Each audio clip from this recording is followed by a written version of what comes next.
Olá você que me ouve e não me vê.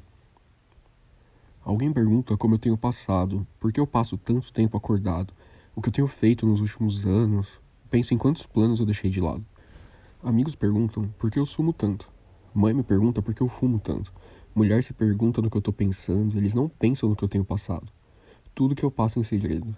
A lágrima oculta por trás do sorriso. Dias passam, nada muda. Digo que tô bem, mas preciso de ajuda. Nado contra a dor, mas me afogo na culpa. Vocês me ouvem, mas ninguém me escuta.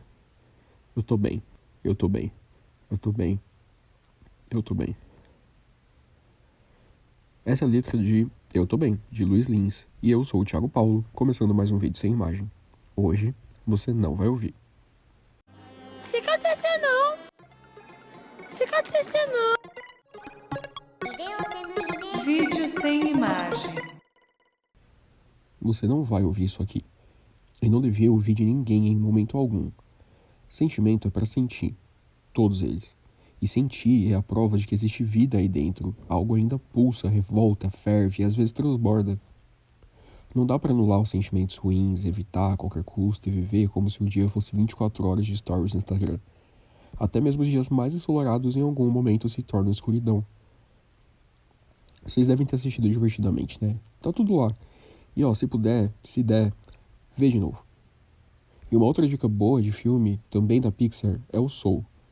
Não chega a ser uma unanimidade como Divertidamente, até porque saiu dentro do Disney Plus, mas sendo bem sincero com vocês, quem não se sentiu tocado por esse filme não entendeu. Soul fala sobre propósito de vida, que é um tema controverso e que pode sim trazer uma certa bad, justamente porque há quem associe o propósito com o trabalho, com encontrar a profissão dos sonhos, o cargo ideal. E não é bem assim. Assiste o filme, vai, quebra essa pra você mesmo. Falando em trabalho, se a empresa que você trabalha não tem nenhum programa de saúde e bem-estar, não se preocupa com a saúde mental dos funcionários, abre seu olho. A gente está no Setembro Amarelo, pelo menos o e-mail eles têm que ter mandado, não é possível. Nem todo convênio médico cobre terapia, e nem todo convênio que cobre terapia possui terapia online, por exemplo. Então vai se informar e procure RH caso não haja nada disso que eu mencionei no seu trabalho. E mesmo que você julgue estar com a saúde mental em dia, não custa dar o passo por quem não tem essa força ou essa noção e sugerir para o RH que faça algo pelas pessoas. São os recursos humanos. Lembra lá do episódio 2? Então, e hoje em dia é muito fácil fazer parceria com as mais diversas empresas relacionadas à saúde mental, tipo terapia, meditação guiada, etc. Se for preciso, desenha e joga na cara que um funcionário com a saúde mental fodida gera prejuízo para a empresa. Pode gerar um afastamento, faltas, queda de produtividade, até mesmo demissão. É triste, mas se for para tomar uma atitude que vai beneficiar muita gente, baseado apenas na diminuição de prejuízos para a empresa, então que seja. O importante é não deixar ninguém desassistido. Muito tem se falado nas últimas semanas sobre o Quiet Quitting, um movimento que tem crescido na geração Z e nada mais é do que fazer o mínimo necessário sem desistir do emprego. E aí eu faço uma pergunta para vocês. Entregar ou produzir exatamente aquilo que eu sou pago para fazer não é o correto? O capitalismo, o corporativismo, o apelo da meritocracia, que não existe, mas a gente vai falar sobre isso em um outro momento. Os coaches e seus derivados nos fizeram acreditar que é normal, que é positivo trabalhar muito além do que a gente foi contratado. Seja seguindo trabalhando por WhatsApp depois do horário, fazendo hora extra, eliminando a marcação de ponto, flexibilizando o horário em dia de home office, fornecendo energético para o funcionário durante o dia. Tudo isso são artifícios criados e utilizados para manter o trabalhador produzindo cada vez mais horas sem necessariamente perceber que está fazendo isso. E o pior, achando incrível ficar à beira do burnout. Afinal, a recompensa só vem com muito sacrifício. Vai sim, acredita. O Quiet Quitting parece uma criação ou uma descoberta da Gen Z, mas já existia antes, claro. É que agora resolveram dar o nome em inglês para tentar demonizar ou deslegitimizar a ideia. Mas o que eles têm buscado é equilíbrio. Identificar o que faz a diferença em empenhar além e o que é só urgência e histeria criada pelo chefe. E é claro, existem situações em que a gente precisa mesmo fazer banco de horas. O ponto aqui não é levantar da cadeira quando der horário e largar tudo a moda caralho. O movimento apela para a criação de novos modelos de gestão mais flexíveis, que entendam que todos somos pessoas com seus limites e suas necessidades. E por isso não dá para ignorar que a gente precisa de limites também sobre o trabalho.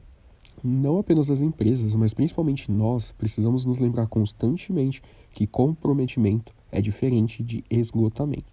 Eu vou repetir. Comprometimento é diferente de esgotamento. Ser workaholic não é uma forma de construção de carreira. E sobre o trabalho remoto e híbrido, segundo a especialista em RH da PUC São Paulo, Renata Paparelli, nós corremos o risco de viver um aumento ainda maior de transtornos mentais relacionados ao trabalho. E por que isso? Além da questão de horário, do WhatsApp e da família interferindo no ambiente profissional, tem também a falta de preparo das lideranças no trato com as equipes remotamente, no alinhamento de informações, das demandas e tudo mais.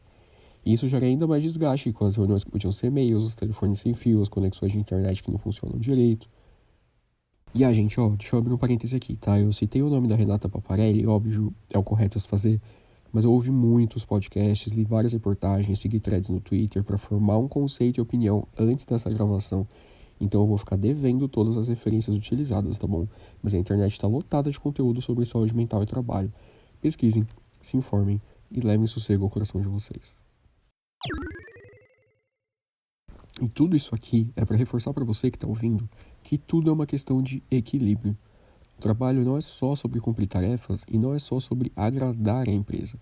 Ter um emprego é importante, óbvio, mas cuidar de você também é. Nada vale a sua paz, a sua saúde mental. Novamente, que a gente consiga diferenciar a dedicação de relação abusiva, porque não há trabalho, não há salário que justifique depressão. E voltando lá no início, há sim quem encontre propósito na sua profissão.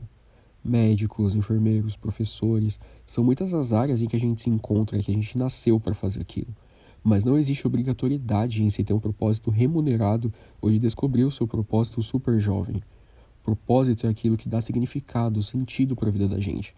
Se te tira o prazer, a paz, a vontade, se te afasta das pessoas, não é propósito.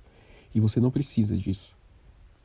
A busca é importante, desde que não se esqueça a prioridade máxima da vida, que é não se anular por trabalho ou por outras pessoas. Amor próprio, sabe?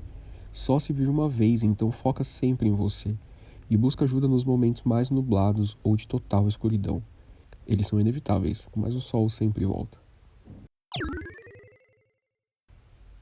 E é isso, gente. Saindo um pouco aqui do roteiro, eu resolvi fazer esse episódio agora no finalzinho do Setembro Amarelo, porque, como eu mencionei agora há pouco, a vida ela é uma só e a gente gasta tanto tempo com o trabalho que quando a gente se dá conta, quando a gente se aposenta, já é tão tarde que não tem tempo suficiente para aproveitar a vida ou para ir atrás das pessoas que a gente perdeu ou abandonou durante o caminho em busca de uma carreira ou de um status ou de uma aposentadoria mínima que já deveria ser garantida se as empresas quisessem e se o governo facilitasse.